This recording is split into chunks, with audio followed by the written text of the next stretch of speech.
When the casket closed and everyone left the cemetery, I stood frozen, my heart pounding not from grief, but from the weight of the $1.2 million secret only I knew. 3 days before she died, the entire premium client portfolio had been legally transferred to my name. And now, after the funeral, the company was walking straight into the trap their own deceased leader had set.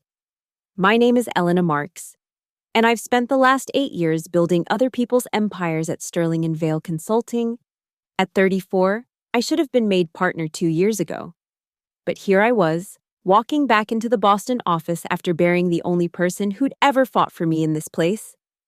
The 20th floor felt eerily normal. Phones rang, keyboards clicked, and the coffee machine hummed its familiar tune. As if Madeline Cross hadn't just been lowered into the ground an hour ago. As if the woman who'd built half this company's reputation hadn't taken her last breath 4 days prior, her hand still clutching mine in that sterile hospital room. I hadn't even made it to my desk when Gareth Lowell's assistant intercepted me. "He needs to see you. Now." Gareth's corner office reeked of his expensive cologne and barely concealed ambition. He didn't look up from his laptop as I entered, letting me stand there for a full 30 seconds before acknowledging my presence. Classic power play. Madeline used to laugh at his transparent tactics. "Elena." He finally swiveled his chair, that practiced look of corporate sympathy already dissolving. "Difficult day for all of us." "Yes, we need to talk about restructuring." He slid a folder across his mahogany desk. "Effective immediately." I didn't need to open it. The termination letterhead was visible through the thin paper. "You're firing me at Madeline's funeral?" "The funeral was this morning. This is business hours." His fingers drummed against the desk. "The Northeast portfolio needs immediate attention. Madeline's accounts can't remain in limbo."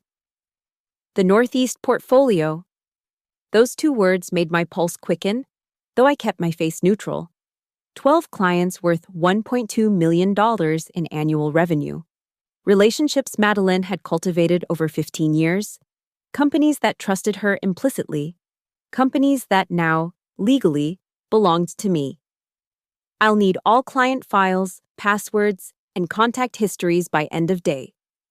Gareth continued, already turning back to his screen.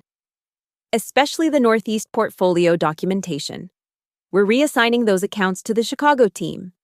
Chicago, where his college roommate ran operations, where they could milk Madeline's relationships dry without understanding a single thing about why those clients stayed loyal. "I'll need time to organize everything," I said carefully. Madeline kept extensive notes. "End of day, Elena." He looked up sharply. "Security will escort you out at 5. Don't make this harder than necessary." "You're giving me 4 hours to transition 8 years of work?" "You're getting a generous severance package, 3 months, contingent on full cooperation." He smiled then, the kind of smile that made me understand why Madeline had called him a vulture in a suit. "The Northeast portfolio is our priority. I trust you understand the importance of a smooth transition." I thought about the legal documents in my apartment safe, the transfer agreements signed and notarized, the emails from each client confirming their decision to follow their accounts to my independent practice. All dated before Madeline's death, all completely legitimate. "I understand perfectly," I said. "Good. HR will be up shortly with the exit paperwork." He was already dismissing me, eyes back on his screen. "Oh, and Elena? I'm sorry about Madeline. She was an asset to the company." An asset. 15 years of her life, reduced to a line item on a balance sheet. I turned to leave, then paused at his door. "Gareth, what makes you think the Northeast portfolio is still available?" His typing stopped. "What do you mean?" "Just curious about your transition timeline. Some of those contracts might need renewal soon." His face shifted, a flicker of uncertainty breaking through the corporate mask. "All client contracts are company property. You know that." "Of course," I said. "Company property." I left his office with my termination folder untouched on his desk. 4 hours to pretend to comply.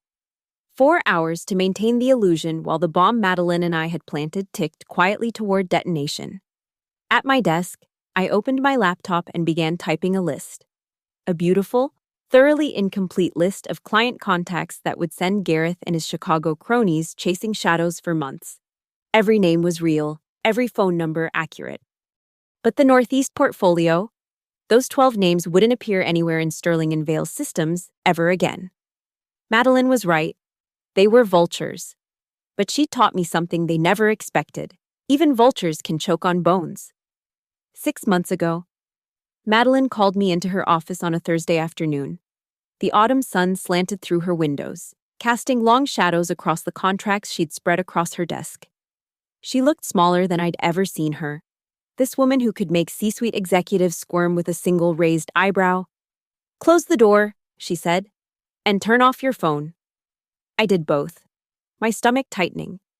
Madeline never asked anyone to turn off their phone. In our world, being unreachable for even 5 minutes was considered professional suicide. "Stage 4, she said without preamble. "Pancreatic. 3 months, maybe 6 if I'm lucky." The words didn't compute. I stared at her, waiting for the punchline to some dark joke. But Madeline's eyes, those sharp green eyes that missed nothing, were already accepting what I couldn't. "I'm not telling anyone else," she continued.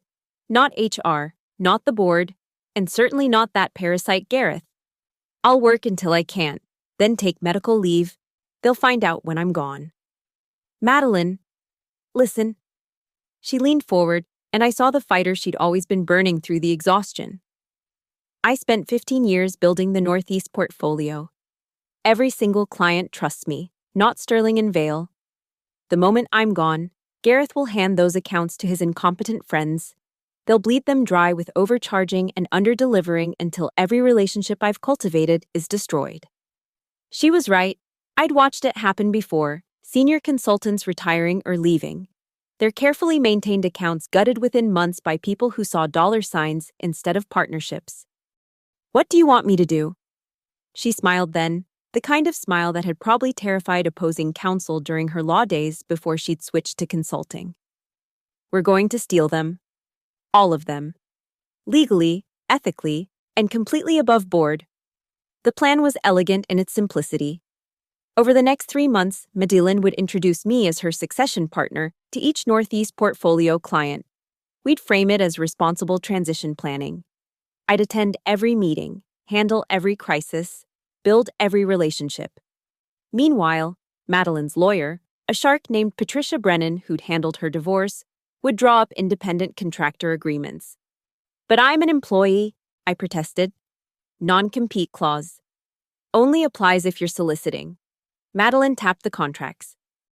"But if clients choose to follow their accounts when they discover their primary contact has changed, if they decide entirely of their own volition to terminate their Sterling and Vale contracts and sign with an independent consultant who happens to be you, that's not solicitation, that's market choice." We worked like ghosts. Late evening meetings at clients' offices after official hours. Weekend calls from Madeline's apartment, not the office. Every interaction meticulously documented as personal relationship building outside company time. I remember the night we sat with David Park from Aurora Textiles, Madeline's oldest client. She told him the truth about her diagnosis, about Gareth's plans, about what would happen to his account when she was gone. 20 years, David said quietly.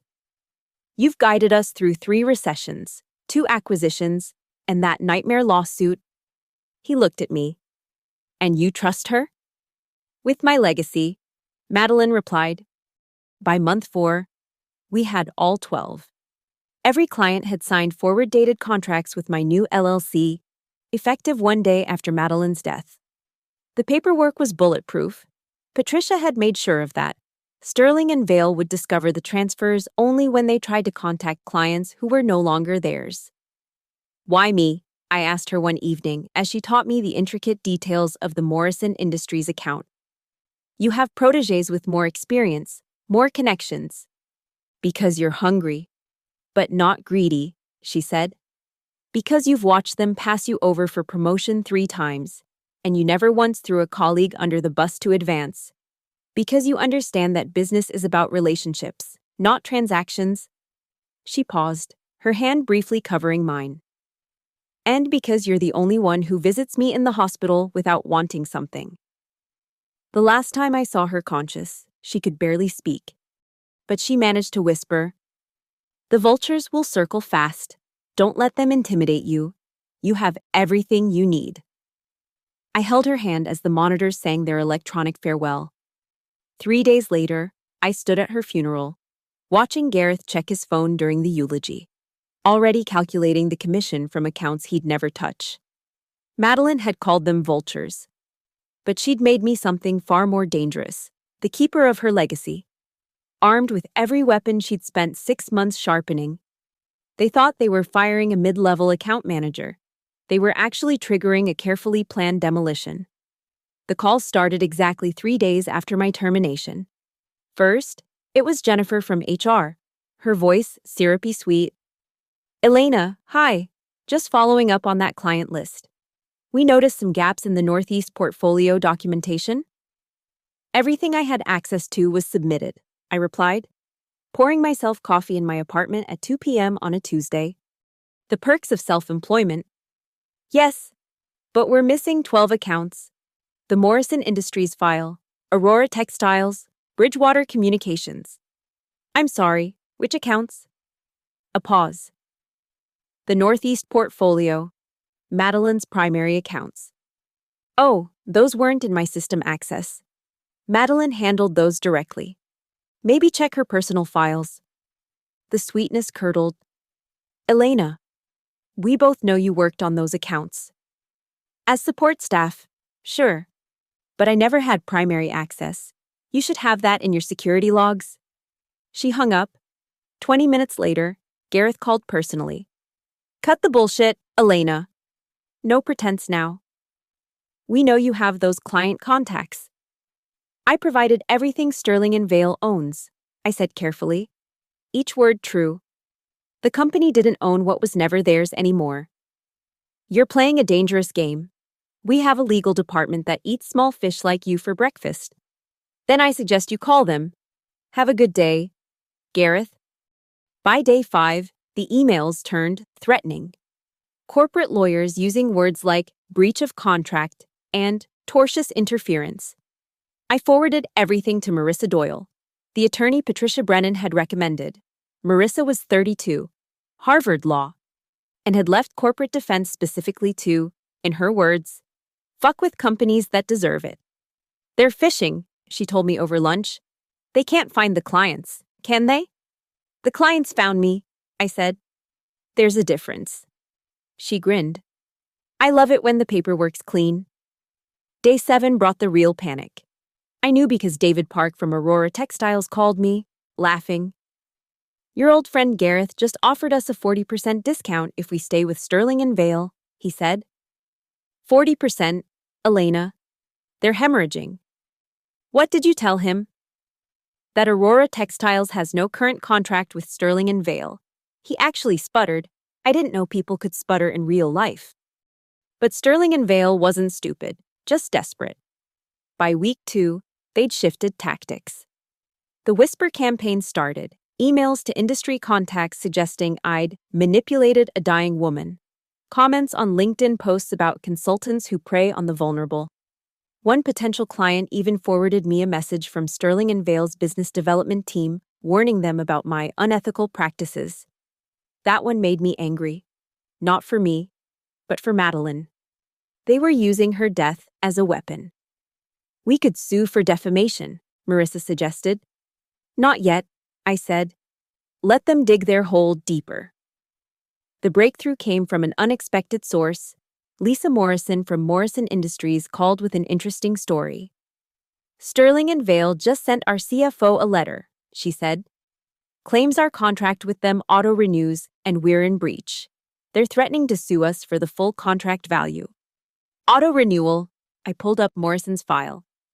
"Your contract explicitly requires written renewal confirmation. Madeline insisted on it 3 years ago." That's what I thought. But the version they sent has different terms. Elena. They're forging documents. My blood went cold, then hot. Send me everything, original contract, their version, all correspondence. Already forwarded, Elena. Madeline always said if anything happened to her, you'd protect us. She was right, wasn't she? Yes, I said. She was. I called Marissa immediately. How do you feel about adding criminal fraud to our countersuit?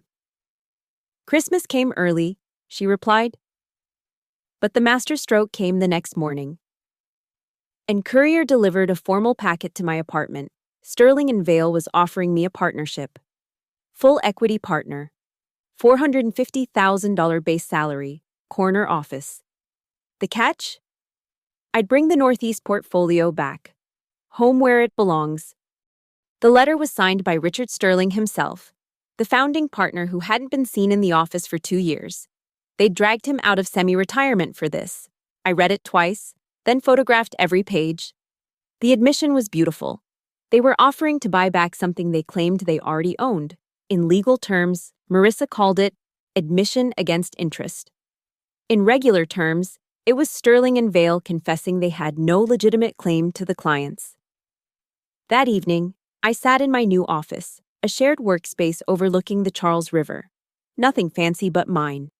And thought about Madeline, about her insistence that business was about more than money, about the trust she'd placed in me. My phone buzzed, another text from Gareth. Last chance, take the offer, or we bury you. I typed back, Madeline always said you were too focused on the short game. You're about to learn what the long game looks like. Then I turned off my phone and got back to work. My clients, Madeline's legacy, were counting on me. The assault on my clients began with surgical precision. Sterling and Vale had clearly hired someone who understood psychological warfare. They didn't just offer discounts, they crafted individual attacks designed to exploit each company's specific pressure points. For the startups in my portfolio, they went after their investors.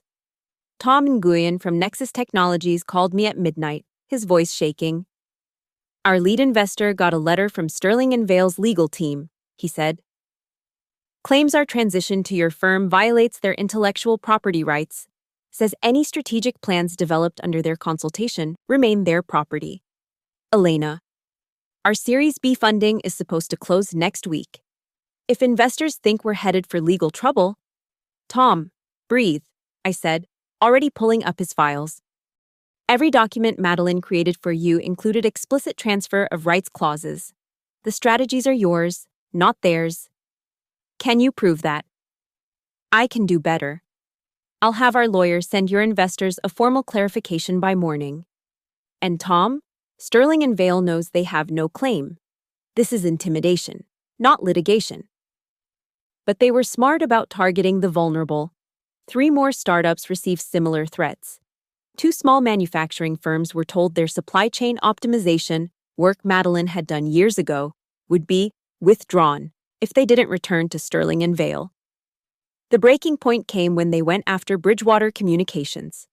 Sarah Bridgewater was 73, had built her company from nothing, and treated Madeline like a daughter. When Sterling and Vale contacted her biggest client, suggesting Bridgewater was in consultation transition chaos, Sarah called me in tears.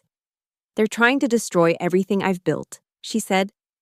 40 years of reputation, and they're telling people I can't manage my own vendor relationships. That's when I decided to stop playing defense. Sarah, who's your biggest client's CEO? I asked.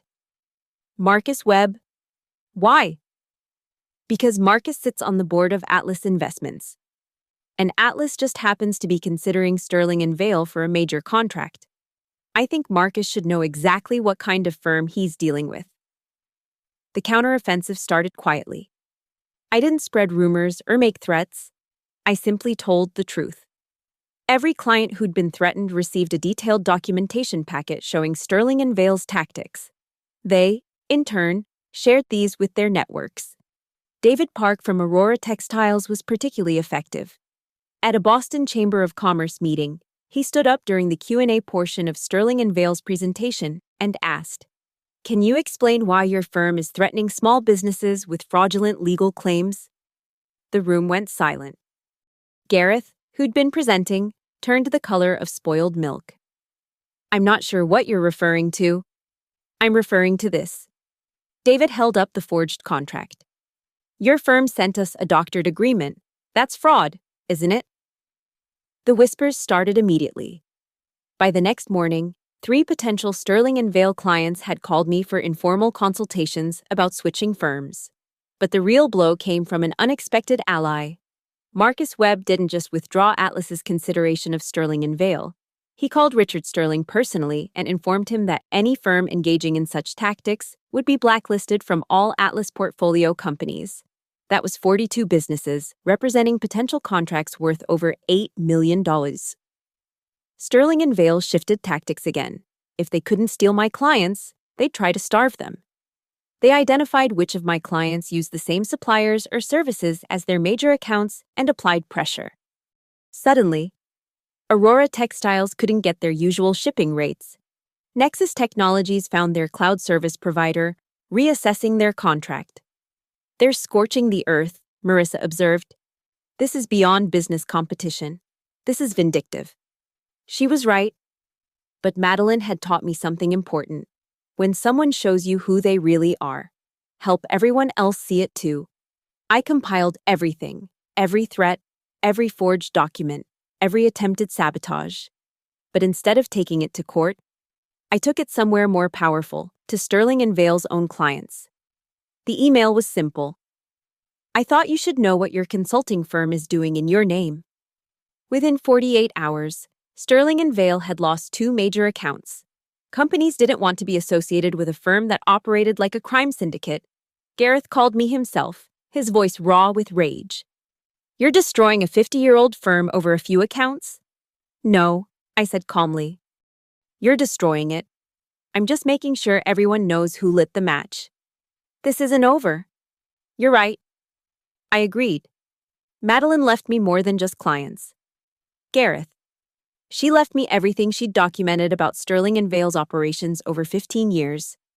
You might want to think about that before your next move. The line went dead. But I knew they weren't done. Wounded animals are the most dangerous, and I just backed Sterling and Vale into a corner. My phone buzzed with a text from an unknown number. You have no idea what you've started. I looked at Madeline's photo on my desk, the one from last summer, before the diagnosis, when she still looked invincible. Yes, I said to her image. I do. The man who walked into my office looked like he'd stepped out of a different era. Silver hair swept back, navy suit that probably cost more than my monthly rent, and eyes that seemed to catalog everything in seconds. He didn't knock. Ms. Marks? Victor Hale. I recognized the name immediately. Madeline had mentioned him maybe 3 times in 8 years, always with a mixture of respect and something else. Wariness, maybe, or regret. Mr. Hale, how can I help you? He settled into my client chair like he owned it. Actually, I'm here to help you. Madeline asked me to. I kept my face neutral, but my mind raced. She never mentioned that. She wouldn't have. He pulled out an envelope, worn at the edges. My name was written across it in Madeline's handwriting. She gave me this 6 months ago, said to find you if Sterling and Vale came after the portfolio. Took them longer than she expected, honestly. I opened the letter, recognizing her precise script immediately. Elena. If you're reading this, then the vultures have shown their true nature. Victor and I had our differences, but he understands the game better than anyone. Trust him. He owes me more than one favor. What kind of favors? I asked. Victor smiled, and suddenly I understood why Madeline had been wary. This was a man who'd probably destroyed careers over breakfast. The kind that involved knowing where Sterling and Vale buries their bodies, he said. Madeline and I started our careers there together. 1987. Different times. We saw things. Did things. She got out clean. I didn't. And now? Now I run a private equity firm that specializes in distressed acquisitions. And Sterling and Vale is starting to look very distressed. Over the next hour, Victor laid out a plan that was breathtaking in its scope. He didn't just want to protect my clients, he wanted to systematically dismantle Sterling & Vale's entire support structure. They rely on three major institutional clients for 60% of their revenue, he explained, pulling up documents on his tablet. Cromwell Industries, Excelsior Financial, and Providence Healthcare. I have controlling interests in funds that hold significant positions in all three. You can influence their vendor decisions. I can make recommendations, strongly worded recommendations. His smile was sharp. But that's just defense. For offense, we need to be more creative. The creativity came in the form of Jonathan Cross, Madeline's nephew, who Victor brought to our second meeting. Jonathan was everything Silicon Valley wanted in a founder: MIT dropout, 2 successful exits, and the kind of charisma that made investors write checks. Aunt Maddie talked about you, he told me. Said you were the only one at that place worth saving. What are you proposing? A new kind of consulting firm, tech-enabled, data-driven, all the buzzwords VCs love. But really? We're just going to do what Aunt Maddie did, actually give a damn about clients. He glanced at Victor. With funding from Hale Capital, we could launch in 6 weeks. And my clients? Founding partners get preferential terms, Victor said. Your entire portfolio could transition at zero cost. Plus, you'd have resources Sterling & Vale couldn't match. It was elegant. Instead of just defending against Sterling & Vale's attacks, we'd build something better, something that would make them obsolete. But Sterling & Vale wasn't sitting idle. That same week, they announced a strategic partnership with Chicago-based Cromwell Consulting, Gareth's roommate's firm. The press release talked about expanding capabilities and enhanced market reach. But I knew what it really was: reinforcements. The combined firm immediately went after my smallest clients with loss leader pricing. They offered Nexus Technologies a year of consulting at 70% below market rate. They promised Bridgewater Communications dedicated teams of senior strategists, probably fresh MBAs who'd never run anything. They're trying to bleed you dry, Victor observed. Classic attrition warfare. Then we need to change the battlefield, I said.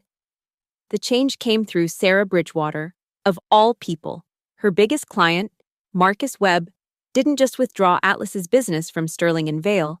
He offered to become an anchor investor in Jonathan's new firm. I've watched Sterling & Vale operate for 20 years, Marcus told us over dinner. They're everything wrong with consulting. Madeline understood that business is about relationships, not extraction. If you're building something that honors her legacy, Atlas wants in. Within 2 weeks, we had $50 million in committed capital. Jonathan incorporated as Cross Consulting Group, CCG for short. But really, it was Madeline's initials that mattered.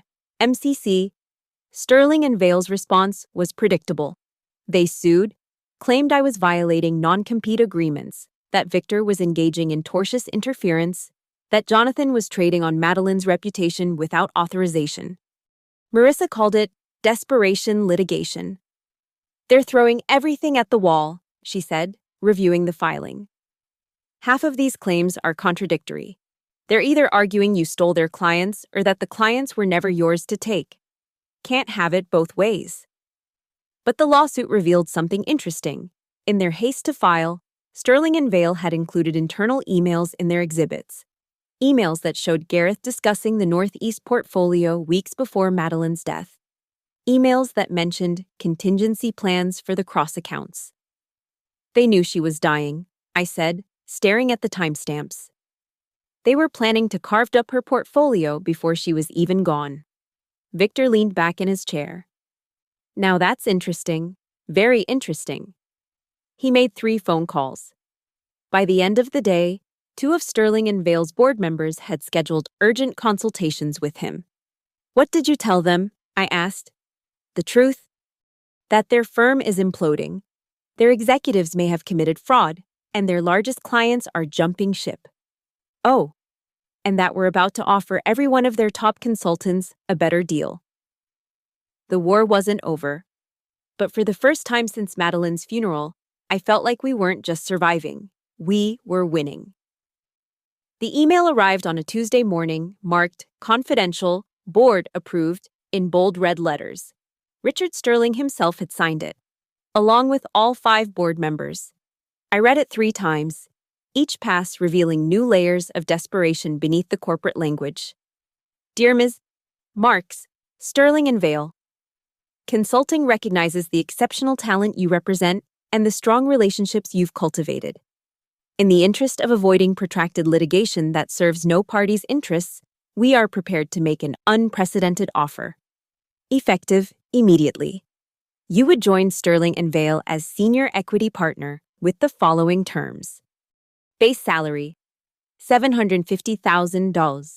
Guaranteed bonus, 40% of revenue, generated full equity stake vesting immediately.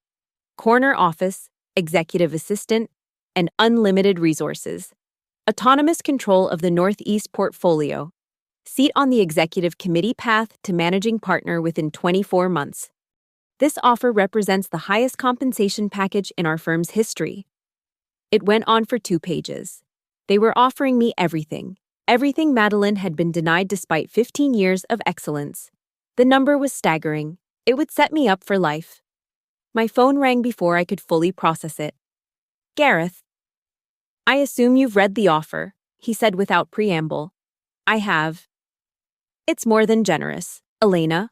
More than anyone at your level has ever been offered. My level? You know what I mean. Look, the board insisted I call personally. To emphasize that this is a one-time offer, 24 hours to accept, or we proceed with the litigation. All of it. And if I accept? Clean slate.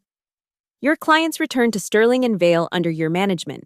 The lawsuits disappear. Everyone wins. Everyone. I could hear him breathing, calculating. Madeline would want the firm to survive. She spent 15 years building her part of it. That's when I knew how desperate they really were.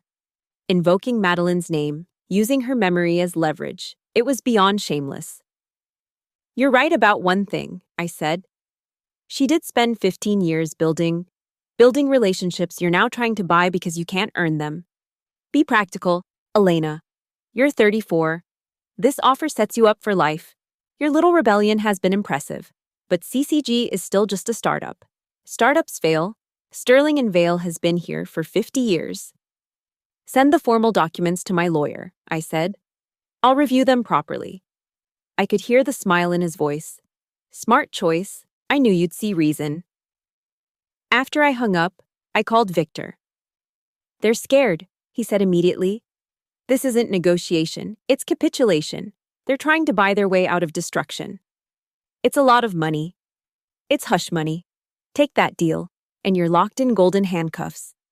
Non-disparagement clauses, confidentiality agreements, probably a lifetime non-compete if you ever leave. He was right. I pulled up the attachment and found the fine print, buried in Section 7, Subsection 4. Partner agrees to full confidentiality regarding all firm operations, past and present, in perpetuity.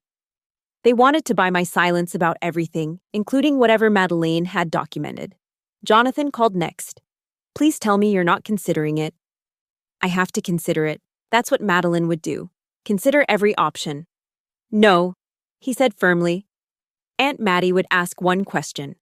What's the right thing? Not the profitable thing, not the safe thing, the right thing.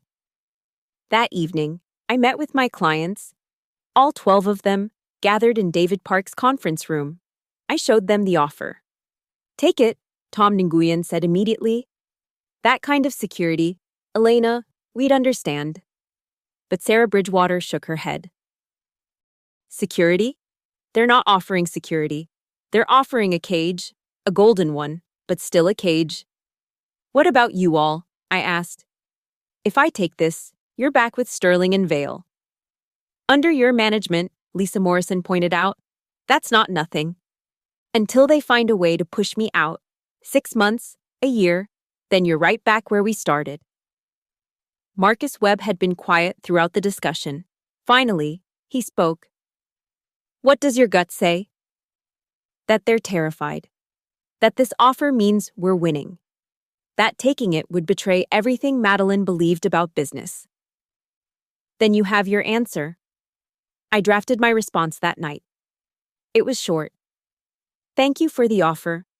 After careful consideration, I must decline. My clients have chosen their path, and I intend to honor their choice. I suggest Sterling and Vale focus on earning trust rather than buying it. But I didn't send it immediately. Instead, I sent a different message to 3 senior consultants at Sterling and Vale. People Madeleine had mentioned as the good ones trapped in a bad system. CCG is launching next month. We're looking for principals who understand that consulting is about service, not extraction. Equity stakes available for the right candidates. By morning, I had 3 responses, all interested, all asking for details. Then I sent my rejection to Sterling and Vale. Gareth called within an hour, his professional composure completely gone. You're making a catastrophic mistake. We'll bury you in legal fees. CCG will never get off the ground. Gareth, I said calmly. You're so focused on winning, you've forgotten what the game actually is. Madeline knew. She always knew. It's not about the money or the power. It's about the trust. And you can't buy trust. This isn't over. No, I agreed. It's just beginning. The boxes were heavier than I expected. 15 years of Madeline's career, compressed into 8 banker's boxes that her nephew Jonathan had kept in climate-controlled storage. I'd spent the weekend going through them with Marissa, documenting everything.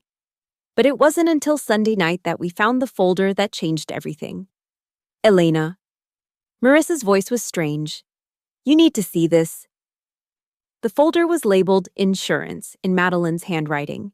Inside were emails, spreadsheets, and board meeting minutes dating back 5 years. The emails showed Sterling and Vale partners discussing how to inflate billable hours. The spreadsheets revealed double billing across multiple clients. But the worst was a recorded conversation on a USB drive, dated 3 years ago. Richard Sterling's voice was unmistakable. The Morrison Industries audit will show the discrepancy. We need to bury it in subsidiary billing, spread it across 12 months. Gareth's response. That's securities fraud if they're publicly traded. Only if someone finds out. Marissa sat back, her face pale. This is criminal, not just civil violations, criminal fraud. Madeline knew. She documented it. Look at this note. A post-it in Madeline's writing. The nuclear option. Use only if they come after the innocents.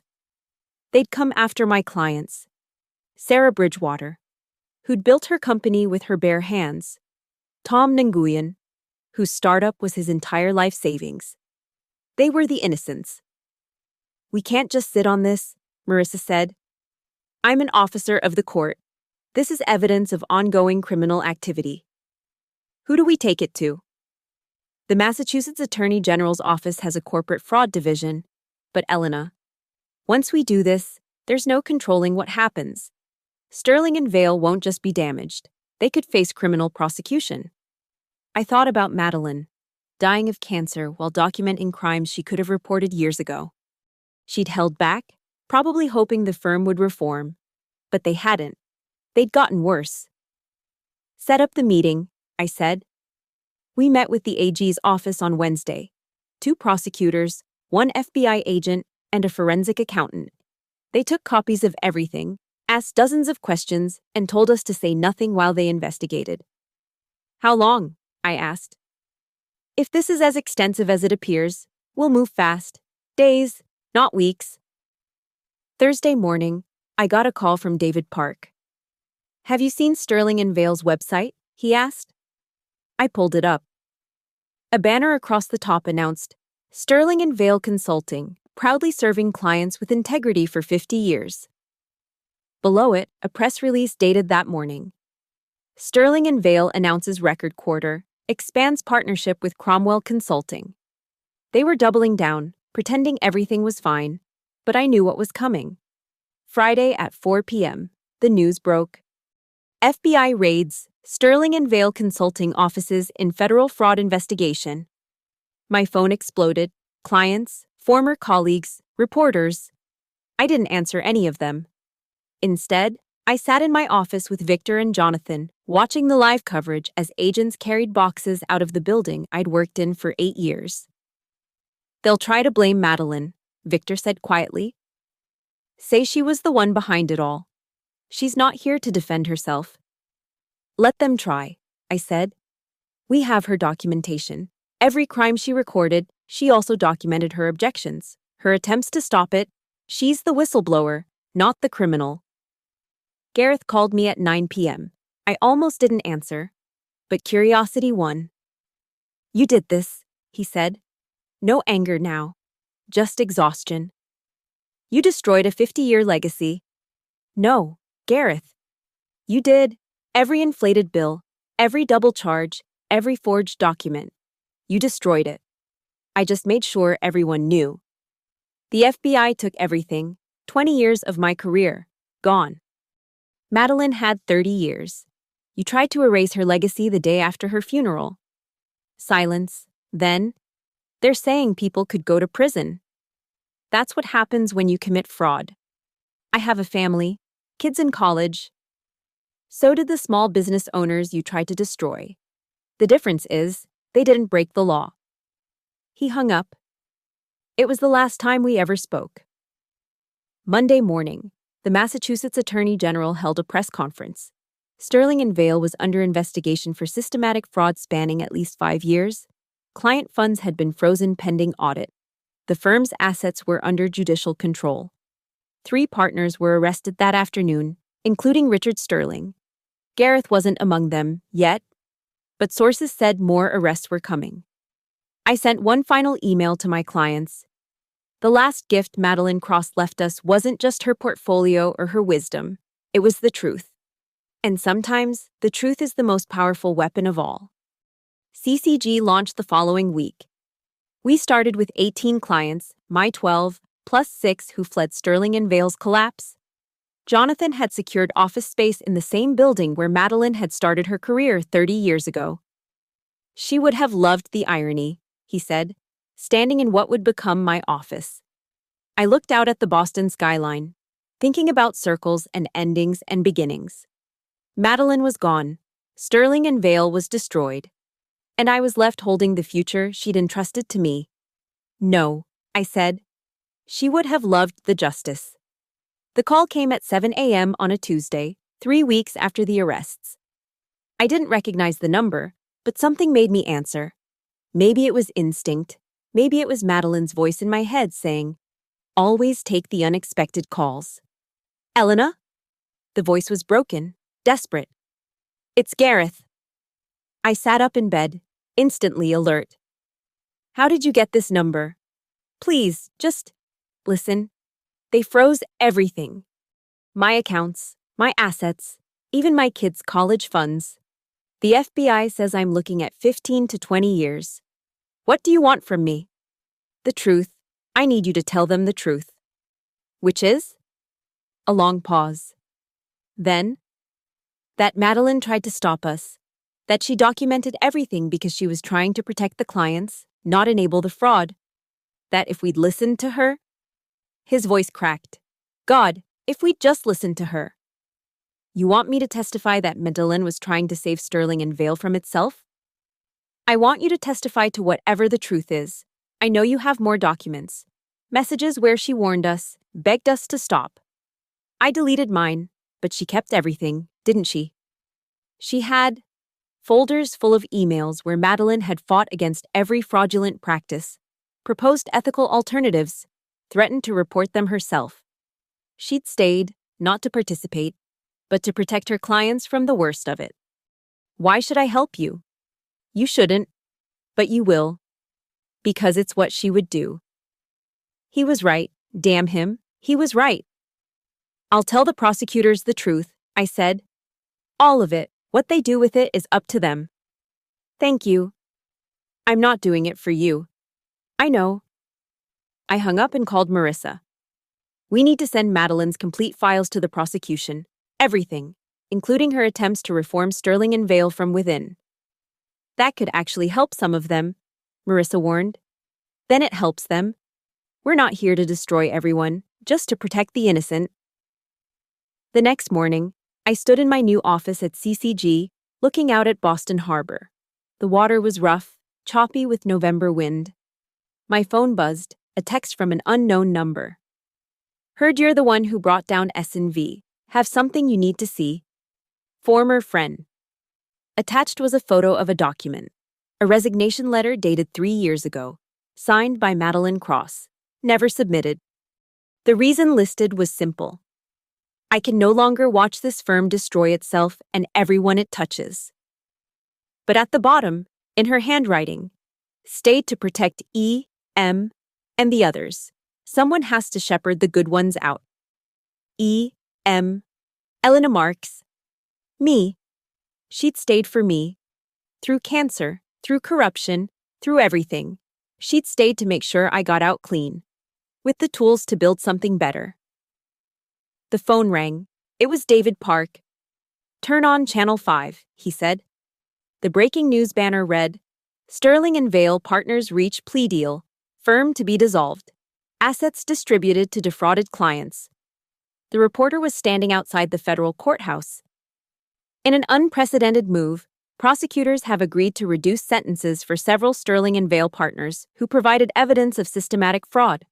The firm's remaining assets, estimated at $34 million, will be distributed to affected clients. My other phone lit up. Text from Victor. We won. But sitting there, watching a 50-year-old firm die on live television, I didn't feel victorious. I felt the weight of Madeline's legacy. She hadn't wanted to destroy Sterling and Vale. She'd wanted to save it. When that proved impossible, she'd settled for saving who she could. The door opened. Jonathan walked in with champagne and glasses. To Aunt Maddie, he said, pouring. Who played the longest game of all? We clinked glasses just as my phone rang one more time. The display showed Massachusetts State Prison. I knew who it was before I answered. Richard Sterling, calling from custody. 30 seconds. The automated voice warned. Elena. Richard's voice was hollow. I wanted you to know. Madeline came to me 2 years ago. Offered to buy out the Northeast portfolio. Legitimately. Full market value. I laughed at her. Told her she'd die at that desk before I'd let her take a single client. Why are you telling me this? Because I was right about one thing. She did die at that desk. But she took everything anyway. Through you. The line went dead. I set down the phone and picked up the photo on my desk. Madeline at last year's Christmas party, surrounded by clients who loved her, raising a glass of champagne with that knowing smile. Checkmate, I whispered to her image, outside. Boston Harbor had calmed. The sun was breaking through the clouds, turning the water gold. Somewhere in this city, 12 businesses were thriving under our care. Somewhere, Sarah Bridgewater was closing the deal of her lifetime. Somewhere, Tom Nguyen's startup was changing the world. And somewhere, in whatever comes after. Madeline Cross was smiling. My phone buzzed with a calendar reminder. New client pitch, 2 p.m. I closed the Sterling and Vale newsfeed, straightened my desk, and got back to work. The war was over. The building could begin. Thank you so much for listening to this story of corporate revenge and justice. I'm curious. Where are you listening from? Please share in the comments below so we can connect with fellow listeners around the world. Don't forget to subscribe to the channel for more stories like this. And I'd love to hear your thoughts. What would you have done in Elena's position? Share your perspective in the comments.